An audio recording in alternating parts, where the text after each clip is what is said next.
Got everybody. Okay. Well, good afternoon, everyone. Today, I'm pleased to announce nominations and staff for critical foreign policy and national security positions in my administration. It's a team that will keep our country and our people safe and secure. And it's a team that reflects the fact that America is back, ready to lead the world, not retreat from it, once again sit at the head of the table, ready to confront our adversaries and not reject our allies, ready to stand up for our values. In fact, in calls from world leaders that I've had, about 18 of them or 20 so far, I'm not sure the exact number, in the weeks since we won the election, I've been struck by how much they're looking forward to the United States reasserting its historic role as a global leader, both in the Pacific as well as the Atlantic, all across the world. The team meets this moment, this team behind me. They embody my core beliefs that America is strongest when it works with its allies. Collectively, this team has secured some of the most defining national security and diplomatic achievements in recent memory, made possible through decades of experience working with our partners. That's how we truly keep America safe, without engaging in needless military conflicts and our adversaries in check and terrorists at bay. And that's how we counter terrorism and extremism, control this pandemic and future ones, deal with the climate crisis, nuclear proliferation, cyber threats and emerging technologies that spread authoritarianism, and so much more. And while this team has unmatched experience and accomplishments, they also reflect the idea that we cannot meet these challenges with old thinking and unchanged habits. For example, we're going to have the first woman lead the intelligence community, the first Latino and immigrant to lead the Department of Homeland Security, and a groundbreaking diplomat at the United Nations. We're going to have a principal on the National Security Council whose full-time job is to fight climate change. For the first time ever, that will occur. And my national security team will be coordinated by one of the youngest national security advisors in decades. Experience and leadership, fresh thinking and perspective, and an unrelenting belief in the promise of America. I've long said that America leads not only by the example of our power, but by the power of our example. And I'm proud to put forward this incredible team that will lead by example. As Secretary of State, I nominate Tony Blinken. He's one of the better prepared for this job. No one's better prepared, in my view. He will be the Secretary of State who previously served in top roles on Capitol Hill, in the White House, and in the State Department. He delivered for the American people in each place. For example, leading our diplomatic efforts in the fight against ISIS, strengthening America's alliance and positions in the Asia-Pacific, guiding our responses to the global refugee crisis with compassion and determination. And he will rebuild morale and trust in the State Department, where his career in government began. And he starts off with the kind of relationships around the world that many of his predecessors have had to build over the years. I know. I've seen him in action. Tony's been one of my closest and most trusted advisors. I know him and his family, immigrants and refugees, a Holocaust survivor, who taught him to never take for granted the very idea of America as a place of possibilities. Possibilities. Tony is ready on day one. As Secretary for Homeland Security, I nominate Alejandro Mayorkas. This is one of the hardest jobs in government, a gigantic agency. The DHS Secretary needs to keep us safe from threats at home and from abroad. And it's the job that plays a critical role in fixing our broken immigration system. After years of chaos, dysfunction, and absolute cruelty at DHS, I'm proud to nominate an experienced leader who has been hailed by both Democrats and Republicans. Ali, as he goes by, is a former U.S. attorney, former director of U.S. Citizenship and Immigration Services, and a former DHS deputy secretary. Helped implement DACA, prevented attacks on the homeland, enhanced our cybersecurity, helped communities recover from natural disaster, combated Ebola and Zika. And while DHS affects everyone, given its critical role in immigration matters, I'm proud that for the first time ever, the department will be led by an immigrant, a Latino, who knows that we are a nation of laws and values. And one more thing. Today's his birthday. Happy birthday, man. Happy birthday. He's 21. As a director of national intelligence, I nominate Avril Haines, the first woman ever to hold this post. To lead our intelligence community, I didn't pick a politician or a political figure. I picked a professional. She's eminently qualified. Former deputy director of the CIA, former deputy national security advisor to President Obama, and a fierce advocate for telling the truth and leveling with her decisions with the decision makers. Straight up. Nothing unnecessary. I know because I've worked with her for over a decade. Brilliant, humble, can talk literature and theoretical physics, fixing cars, flying planes, running a bookstore cafe, all in a single conversation because she's done all that.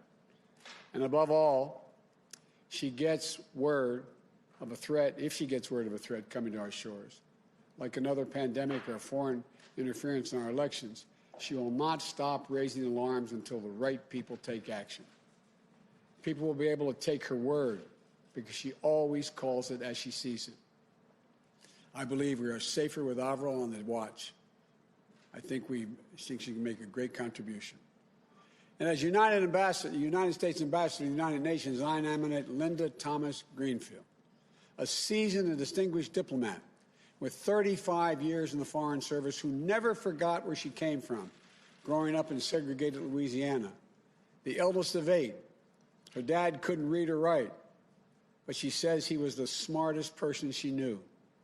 First in her family to graduate from high school, then college, with the whole world literally ahead of her, as her dad and mom taught her to believe.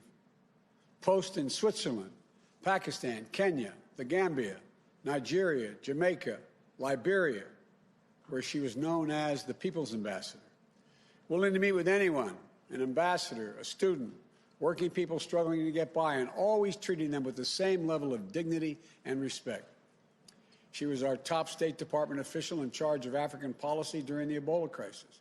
She received overwhelming support from her fellow career Foreign Service officers, and she'll be at cabinet status because I want to hear her voice on all the major foreign policy discussions we have.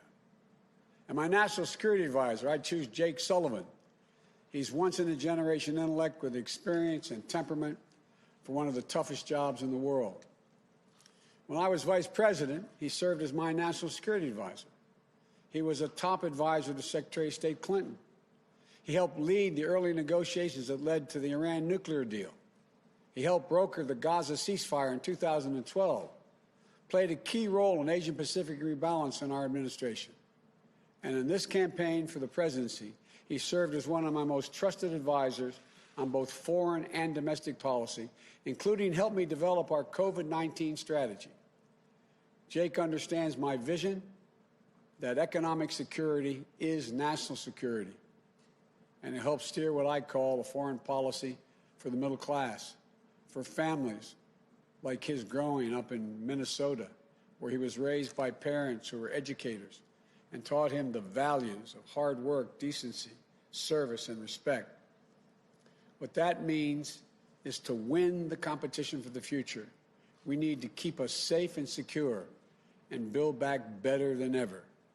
We need to invest in our people, sharpen our innovative edge, unite the economic might of our democracies around the world to grow the middle class and reduce inequity, and do things like counter predatory trade practices that our competitors and our adversaries.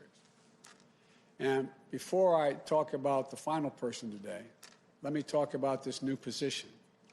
For the first time ever, the United States will have a full-time climate leader who participate in ministerial level meetings.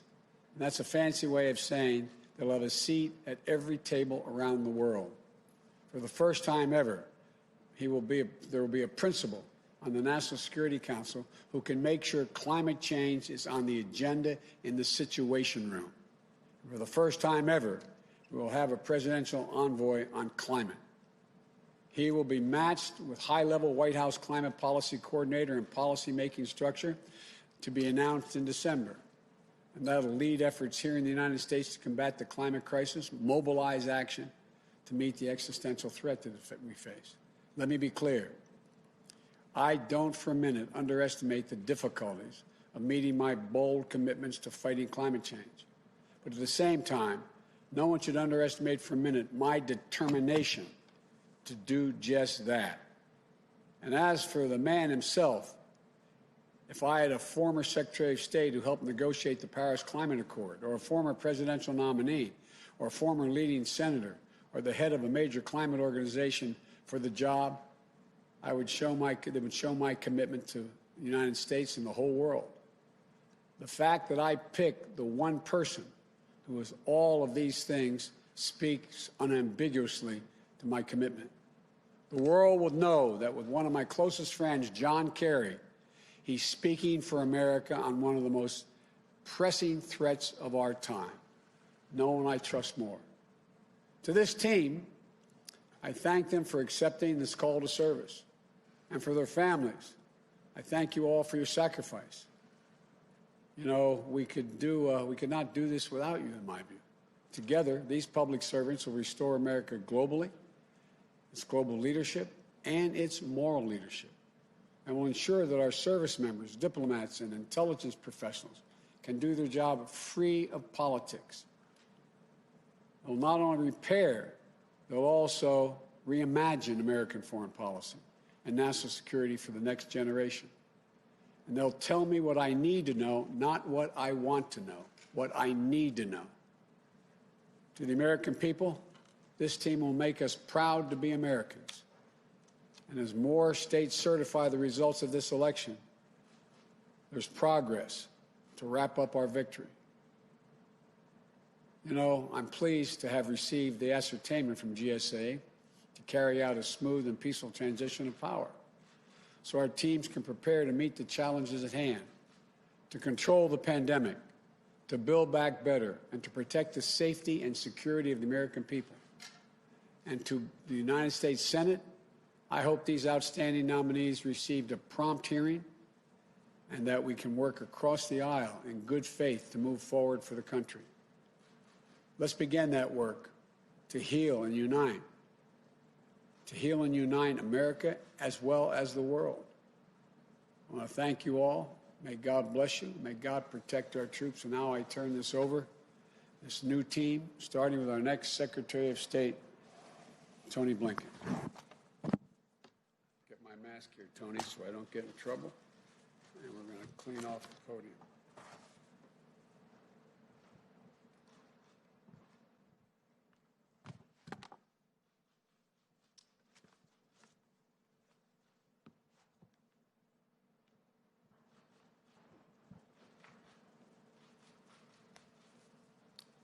Good afternoon. Mr. President-elect, Vice President-elect Harris, thank you for your trust and your confidence. If confirmed by the United States Senate, I will do everything I can to earn it. Mr. President-elect, working for you, having you as a mentor and friend, has been the greatest privilege of my professional life. So many people have brought me to this day, from college classmates to bandmates, my colleagues in the Clinton and Obama administrations, in the Senate, and at the State Department. I thank them all, and I ask forgiveness for my insatiable appetite for bad puns. Mostly, I'd like to thank my family, sisters and sisters-in-law, brothers-in-law, nieces and nephews, my wonderful in-laws, the Ryans, and especially my wife, Evan Ryan, and our children, John and Lila. They are truly my greatest blessings. For my family, as for so many generations of Americans, America has literally been the last best hope on earth. My grandfather, Maurice Blinken, fled pogroms in Russia and made a new life in America. His son, my father, Donald Blinken, served in the United States Air Force during World War II and then as a United States ambassador. He is my role model and my hero. His wife, Vera Blinken, fled communist Hungary as a young girl and helped future generations of refugees come to America. My mother, Judith Pizarro, builds bridges between America and the world through arts and culture. She is my greatest champion. And my late stepfather, Samuel Pizarro. He was one of 900 children in his school in Białystok, Poland, but the only one to survive the Holocaust after 4 years in concentration camps. At the end of the war, he made a break from a death march into the woods in Bavaria. From his hiding place, he heard a deep rumbling sound. It was a tank, but instead of the Iron Cross, he saw painted on its side a 5-pointed white star. He ran to the tank. The hatch opened. An African-American GI looked down at him. He got down on his knees and said the only 3 words that he knew in English that his mother had taught him before the war. God bless America. That's who we are. That's what America represents to the world, however imperfectly. Now, we have to proceed with equal measures of humility and confidence. Humility because, as the President-elect said, we can't solve all of the world's problems alone. We need to be working with other countries. We need their cooperation. We need their partnership. But also confidence, because America, at its best, still has a greater ability than any other country on earth to bring others together to meet the challenges of our time. And that's where the men and women of the State Department, Foreign Service officers, civil servants, that's where they come in. I've witnessed their passion, their energy, their courage up close. I've seen what they do to keep us safe, to make us more prosperous. I've seen them add luster to a word that deserves our respect, diplomacy. If confirmed, it will be the honor of my life to help guide them. And so thank you all, and may God bless America.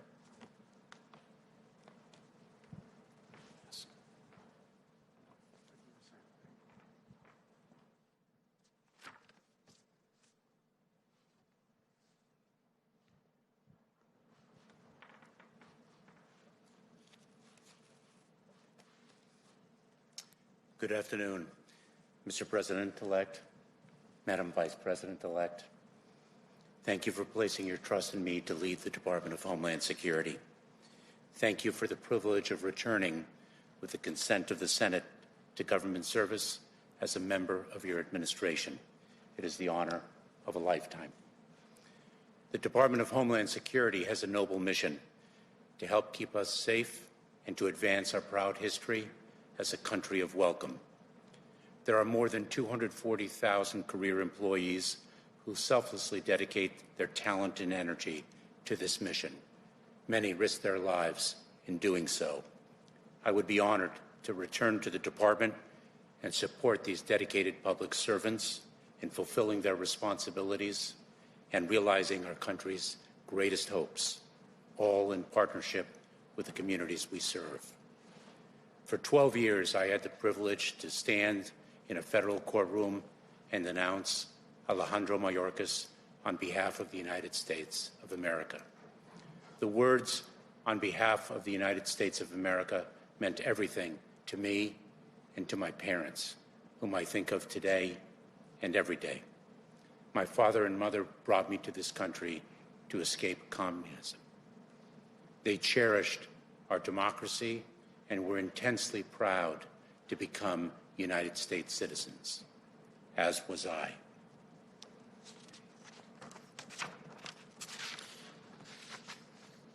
I have carried that pride throughout my nearly 20 years of government service and throughout my life. My parents are not here to see this day. Mr. President-elect, Madam Vice President-elect, please know that I will work day and night in the service of our nation to ably lead the men and women of the United States Department of Homeland Security and to bring honor to my parents and to the trust you have placed in me to carry your vision for our country forward. Thank you. Thank you. Good job.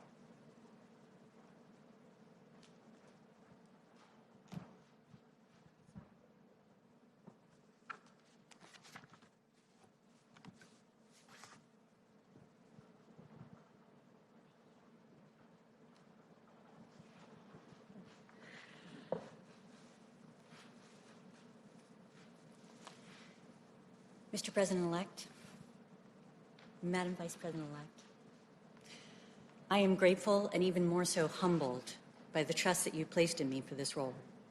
I'm especially honored to be standing not only by your side, but also alongside some of the most talented and inspiring public servants this country has ever seen.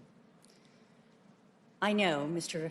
President-elect and Madam Vice President-elect, that you have selected us not to serve you, but to serve on behalf of the American people, to help advance our security, our prosperity, our values, that the call to service in this role is what makes this nomination such a tremendous honor. If afforded the opportunity to do so, I will never forget that my role on this team is unique. Better than that of a policy advisor, I will represent to you, Congress, and the American public, the patriots who comprise our intelligence community. Mr. President-elect, you know that I have never shied away from speaking truth to power, and that will be my charge as Director of National Intelligence. I've worked for you for a long time, and I accept this nomination knowing that you would never want me to do otherwise, and that you value the perspective of the intelligence community, and that you will do so even when what I have to say may be inconvenient or difficult, and I assure you there will be those times. And finally, to our intelligence professionals, the work you do, oftentimes under the most austere conditions imaginable, is just indispensable. It will become even more complex because you will be critical to helping this administration position itself not only against threats such as cyber attacks or terrorism and the proliferation of nuclear, biological, or chemical weapons, but also those challenges that will define the next generation, from climate change to pandemics and corruption. And it would be the honor of a lifetime to be able to work alongside you once again to take these challenges on together. Thank you so much.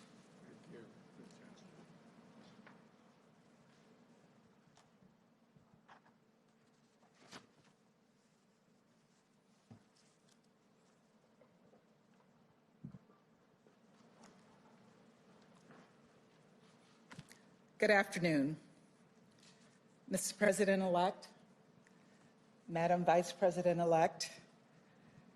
I'm humbled and honored by the trust that you have placed in me to become a member of your cabinet as ambassador to the United Nations. In the years that I've worked in government, I'm always struck by how only in America would we be where we are today, where life can be hard and cruel, but there's hope in the struggle. There's promise in our dreams, where you learn to believe in yourself and that anything is possible. Like both of you, I learned from my family. Mr. President-elect, thank you for those generous words that you said about me. My parents had very little back in Louisiana where I grew up, but they gave me and my siblings everything they had.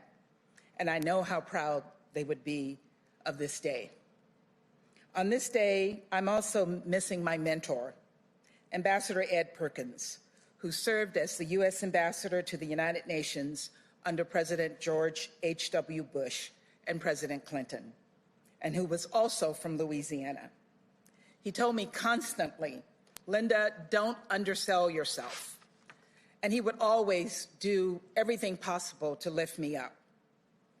He passed away last week, but I know he's here with us today. And on this day, I'm thinking about the American people, my fellow career diplomats and public servants around the world. I want to say to you, America is back. Multilateralism is back. Diplomacy is back.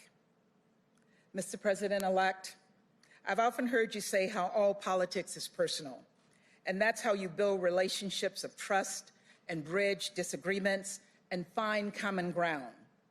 And in my 35 years in the Foreign Service across 4 continents, I put a Cajun spin on it. I called it gumbo diplomacy. Wherever I was posted around the world, I'd invite people of different backgrounds and beliefs to help me make a roux and chop onions for the Holy Trinity and make homemade gumbo. It was my way of breaking down barriers, connecting with people, and starting to see each other on a human level. A bit of lagniappe is what we say in Louisiana. That's the charge in front of us today. The challenges we face, a global pandemic, the global economy, the global climate change crisis, mass migration and extreme poverty, social justice, are unrelenting and interconnected, but they're not unresolvable if America is leading the way. Thank you.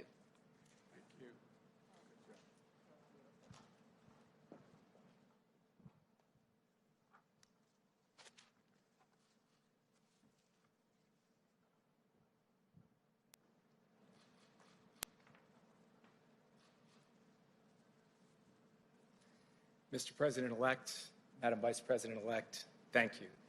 Mr. President-elect, I am honored and humbled by the immense responsibility that you placed in me of being your national security advisor. I pledge to you and to the American people that I will work relentlessly in service of the mission you have given us, to keep our country and our people safe, to advance our national interests, and to defend our values.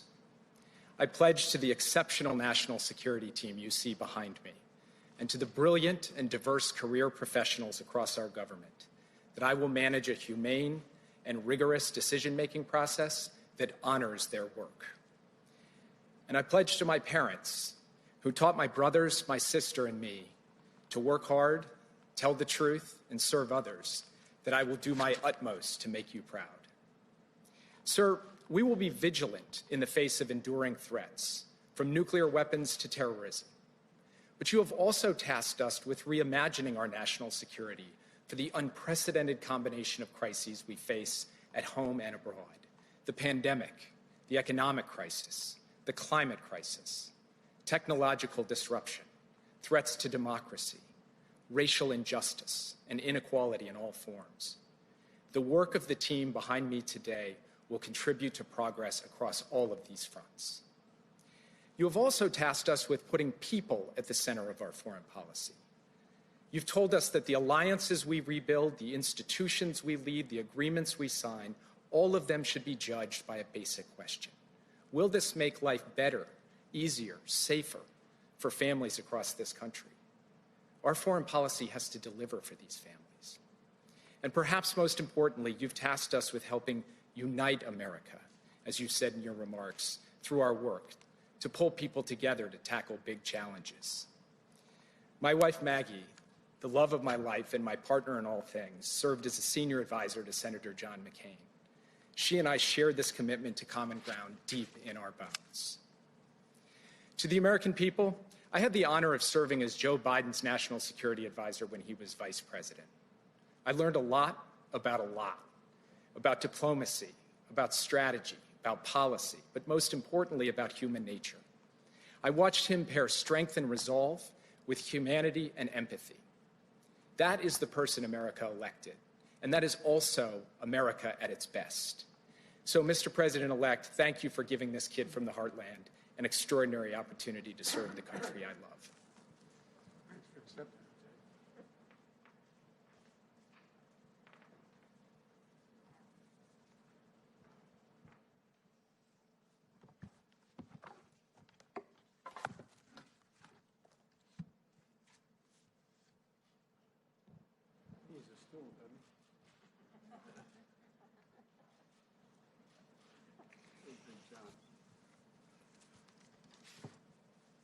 Mr. President-elect, Vice President-elect Harris, thank you, Mr. President-elect, for your generous words. And most of all, thank you for the trust and the responsibility of this appointment. I will do all in my power to live up to your expectations and to this moment for our country and for the world. And I begin by thanking my family for empowering me and encouraging me to take this task on.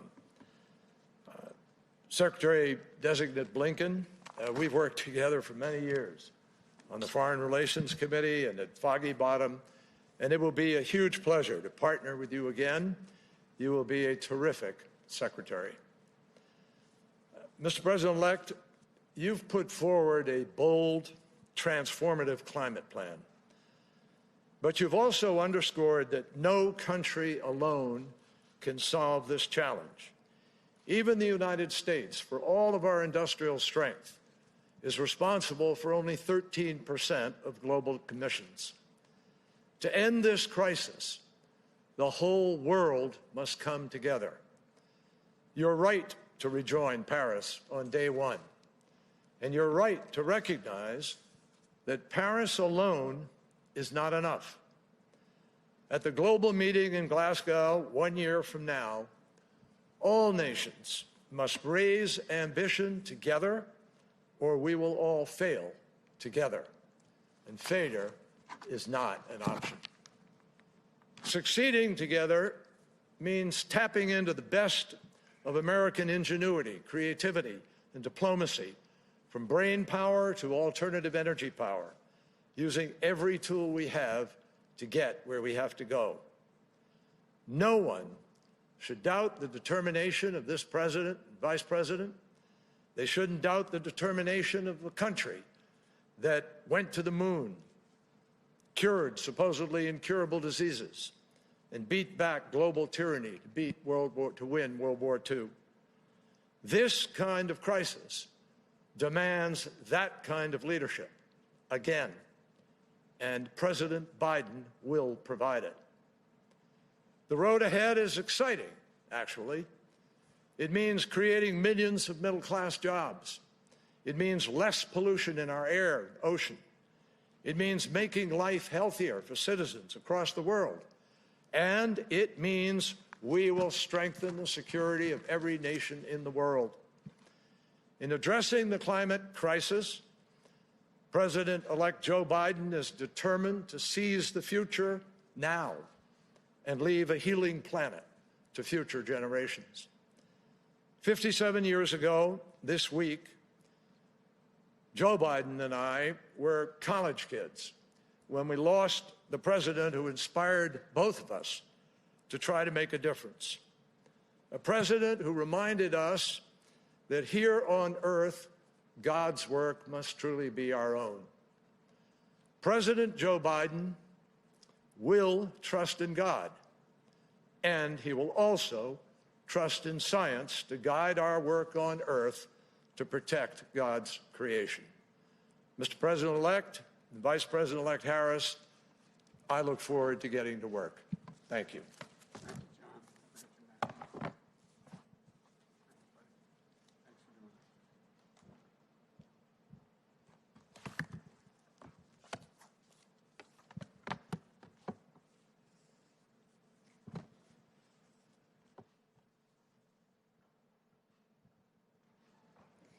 Thank you, Secretary Kerry. And congratulations, Mr. President-elect, on bringing together this extraordinary team. I have always believed in the nobility of public service, and these Americans embody it. Their lives and careers are a testament to the dedication, sacrifice, and commitment to civic responsibility that have strengthened our democracy and kept America's promise alive for more than 200 years. President-elect Biden and I have long known that when we were elected, we would inherit a series of unprecedented challenges upon walking into the White House. Addressing these challenges starts with getting this pandemic under control, opening our economy responsibly, and making sure it works for working people. And we also know that our challenges will require us here at home to overcome those issues that block our ability to proceed. Our challenge here is a necessary foundation for restoring and advancing our leadership around the world.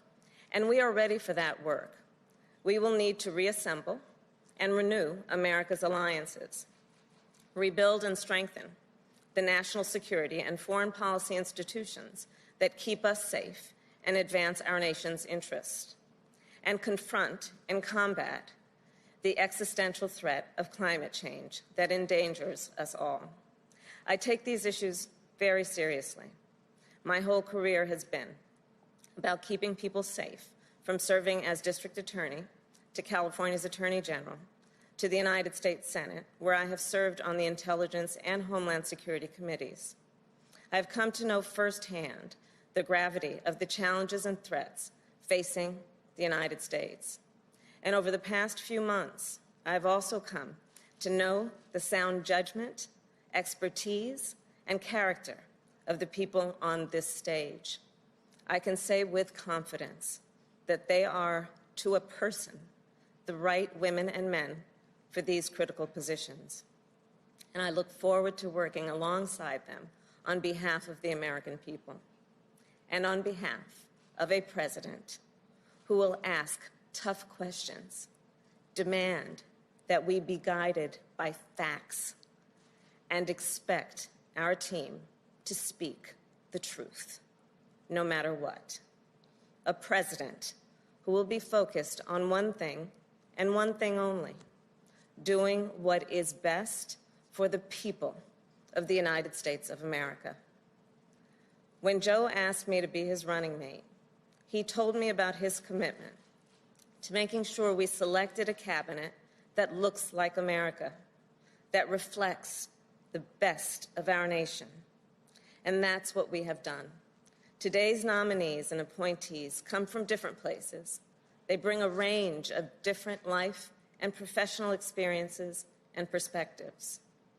And they also share something else in common: an unwavering belief in America's ideals, an unshakable commitment to democracy, human rights, and the rule of law.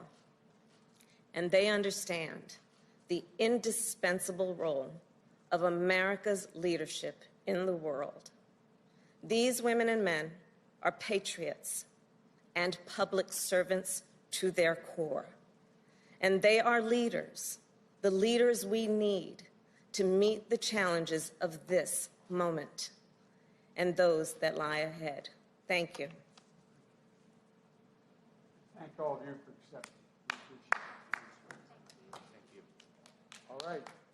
Thank you, folks.